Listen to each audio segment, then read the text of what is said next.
বাঁচানো গেল না একসাথে ২১টি বাচ্চা প্রসব করা জার্মান শেফার্ড কুকুরের একটি বাচ্চাও। মাত্র ৫ দিনের ব্যবধানে একে একে মারা গেল সবগুলো বাচ্চা। বাণিজ্যিকভাবে কুকুরের খামার করা জাহিদুল ইসলামের আনন্দ রূপ নিল বিষাদে। বাচ্চাগুলো বাঁচানো যেত কিন্তু আমি বাঁচাতে পারিনি এই কারণে যে কিন্তু বাচ্চা হওয়ার ৪ দিন আগে থেকে এবং বাচ্চা হওয়ার ৭-৮ দিন পর্যন্ত কিন্তু তার মা খাবার খায়নি এবং হাই অ্যান্টিবায়োটিক দেওয়ার কারণে অ্যান্টিবায়োটিকটা প্রয়োগ করার কারণে কিন্তু তার দুধ কমে গেছিল।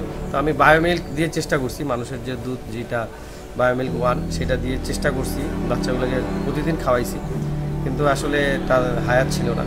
কুকুরের খামারের মালিক সোহাগ জানান, তার জানা মতে বিশ্বে এখন পর্যন্ত কোনো জার্মান শেফার্ড কুকুর ২১টি বাচ্চা একসাথে জন্ম দেয়নি। সর্বোচ্চ রেকর্ড ১৯টি বাচ্চার। তাই তার কুকুরটির বাচ্চাগুলো বেঁচে থাকলে বিশ্ব রেকর্ড হতো। সেই স্বপ্ন পূরণ হলো না তার। ২১টা বাচ্চা যদি বেঁচে থাকতো তাহলে কিন্তু এই জার্মান শেফার্ডের এই পর্যন্ত কিন্তু ২১টা বাচ্চা কখনো হয়নি। তো যদি ২১টা বাচ্চা আমার বেঁচে থাকতো তাহলে কিন্তু এটা একটা রেকর্ড হতো। তো এটা আপনার যেহেতু বাচ্চাগুলো মারা গেল, এটা আমার খুব একটা দুঃখজনক বিষয়। আমি অনেক চেষ্টা করছি বাঁচাতে, তো এটা রেকর্ড থেকে বঞ্চিত হয়ে গেলাম আর কি। তবে নেক্সটে চেষ্টা করবো ইনশাল্লাহ যাতে ভালোভাবে এটা আমি করতে পারি। জানা যায় প্রসবের আগে থেকেই অসুস্থ হয়ে পড়েছিল কুকুরটি। ৪ দিন আগে থেকেই খাওয়া বন্ধ করে দেয়। চিকিৎসকের পরামর্শে কুকুরটিকে স্যালাইন এবং উচ্চমাত্রার অ্যান্টিবায়োটিক দেয়া হয়। ২৪ ঘন্টার মধ্যে কুকুরটি ২১টি বাচ্চা প্রসব করলেও মা কুকুর সুস্থ হয়ে ওঠার আগেই বাচ্চাগুলো মায়ের দুধ না পেয়ে একে একে মারা যায়। আমার এই জার্মান শেফার্ড ডগের ২১টা বাচ্চা প্রসব করে। তো ডগটা বাচ্চা প্রসব করার ৪ দিন আগে থেকে অসুস্থ ছিল, তো যার কারণে সে অনেক দুর্বল হয়ে পড়ে।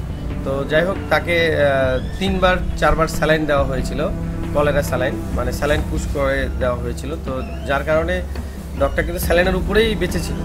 তো বেঁচে থাকার পরেও আমি চেষ্টা করছিলাম বাচ্চাগুলো বাঁচাতে।